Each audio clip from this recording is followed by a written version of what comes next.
What's up guys, it's me Jeremy. Vi was released on December 19th, 2012 after spending 2 long years moving from champion concept to champion concept. She started out very differently and actually would have been almost totally unrecognizable to you guys. At one point she was even a corporea fighter with robot legs rather than the iconic metal gauntlets we're all familiar with today. It took a number of different takes on her appearance and backstory before a final concept ready for production was born, so we did some digging around and uncovered her history to make today's what Vi could have been. As always, if you guys enjoyed the video, hit that like button, and if you don't, definitely hit that dislike, and let's get started. Vi's original concept was hugely different to how she is now, even in her name. The initial concept at Ride was for a female fighter, possibly with a backstory as some kind of spunky, energetic mechanic. The team started to run into overlap issues with Shyvana actually in terms of gameplay and couldn't really find a way to properly define her as a character. The first big breakthrough happened around a year before her release, as the concept team started exploring a female fighter with metal gauntlets at the time known as Ruby. Right at the start, she took form as this crazy girl with roller skates, barely wearing any clothes. She would roll around on her skates and had these cool late 90s, Annie DeFranco style kind of dreadlocks going on. Definitely spunky, but nothing like how we imagine Vi today. Riot definitely struggled to make this Ruby character compelling enough to move her into production though, but what they knew for sure is that they had stumbled upon the core focus for making their new bruiser a reality, a female badass with high-tech gauntlets. Ruby soon took on a new angle, losing her notorious dreads and roller skates, and putting all the design focus into her gauntlets. Honestly, if it weren't for her fists, you could believe this was a concept for perhaps a female Echo. Small in stature, but cool and streetwise. It was a step closer towards her final concept, but something was still missing. It didn't properly capture who she was as a person and get the design team fired up, so it was back to the drawing board. And around 7 months before her release, a fresh approach came in from the form of a new concept art from artist Riot Zoronis, taking her in a new punk direction and giving her a fresh backstory as an ex-criminal turned badass cop. The steampunk feel was taken a step further too, straying away from the barely clothed old prototypes and giving her a full suit of armor plating to wear. Everyone on the champion design team immediately jumped on this as the perfect way to make the girl with gauntlets concept work, and it was dubbed as the Enforcer. It was around this time that Riot Gypsy Lord joined the champion design team and got started on the gameplay part of development for Enforcer, after begging lead champion designer Ziegler to let him take it on as his first ever project. The theme was already laid out for him, a punky girl who solves her issues by punching anything, usually faces. Her backstory as a criminal described her as using the gauntlets to break into bank vaults, which really set the wheels turning in Gypsy Lord's head as to how to really capture that feeling in her gameplay. It was a 6-month ride from this point until Vi's release, starting with Gypsy Lord's main design goals after hearing the concept. He described them as firstly, big awesome punches, and secondly, a focus on offense as the best kind of defense, which really suited the concept's art's super aggressive kind of feel. This is something writers refer to as a power archetype. It's about what a player sees when they look at the champion's splash art, and about how they think that character should feel and interact in the game based on that one picture. For an armored punk girl with huge gauntlets made to smash things, her abilities really need to feel impactful to deliver on that archetype and give a really satisfying gameplay experience. The last aspect Gypsy Lord settled on was that Enforcer should always be going in, not kiting around, not jumping in and out of a fight, just getting stuck in the middle of it with no escape. With those aspects in mind, he started to draft what's called a paper kit, which is essentially just a list of theoretical abilities that suit the concept. It's pretty cool because some of these designs actually did survive to find their place in her finished kit. Starting off, she had the passive Denting Blows, one of the 2 parts that survived until production.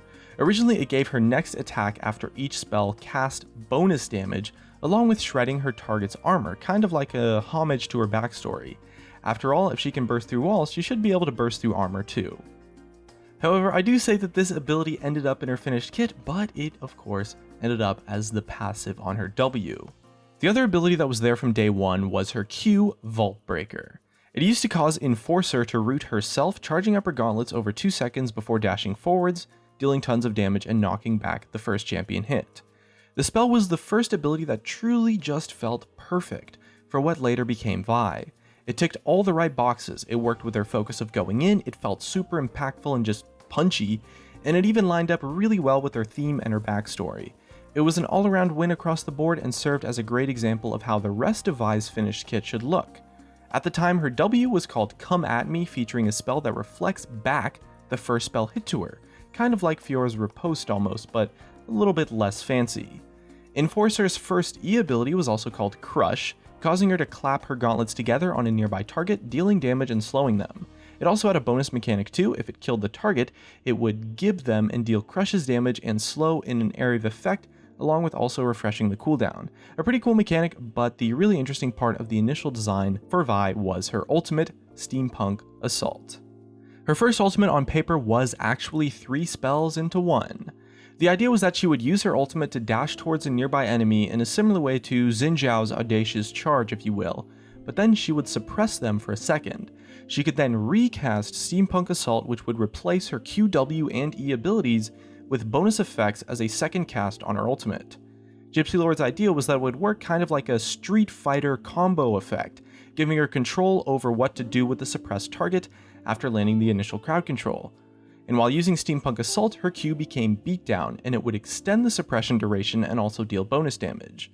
Her W would become Slam, knocking the target up into the air and then slamming it back down into the ground, stunning all nearby enemies.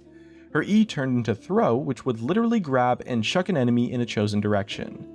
So all 3 of those abilities were the second recast portions of her ultimate at the time, and it was a pretty sweet idea, but one of the big problems is that because it's an ultimate, because of such a long ultimate cooldown, you don't get that many chances to ever really use each of the options.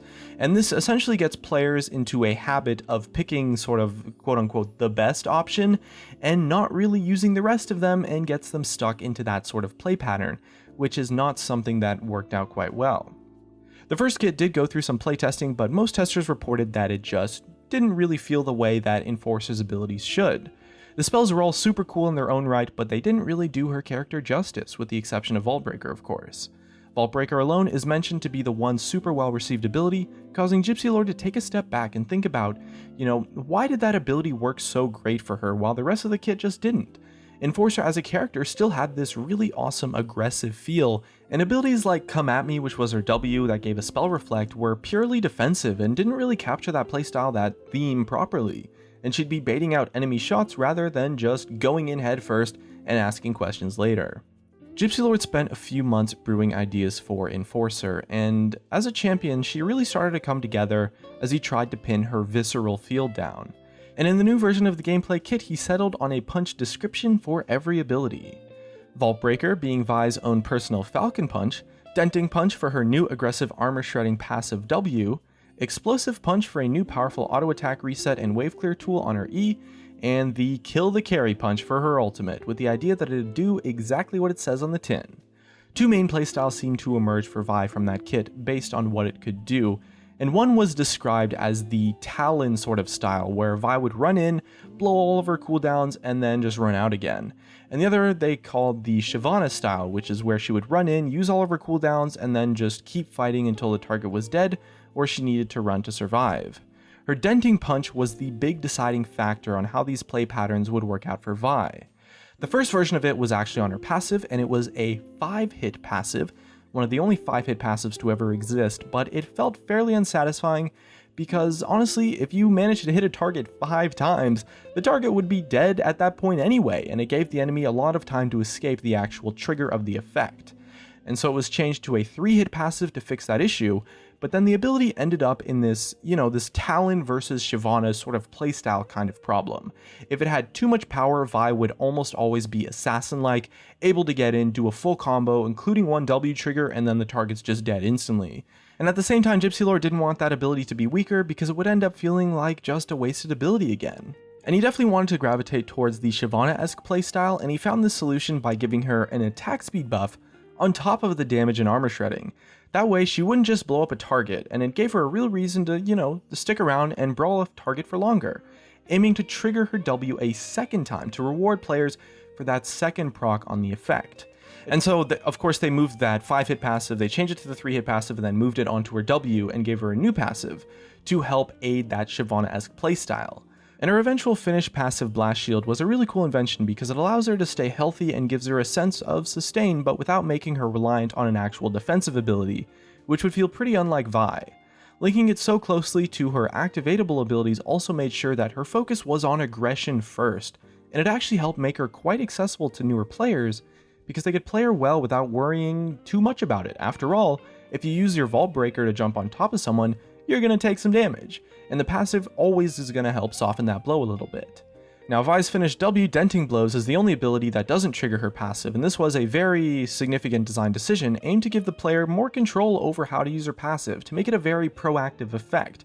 It is kind of just a passive ability that gives a shield here and there, but it shouldn't feel like a passive.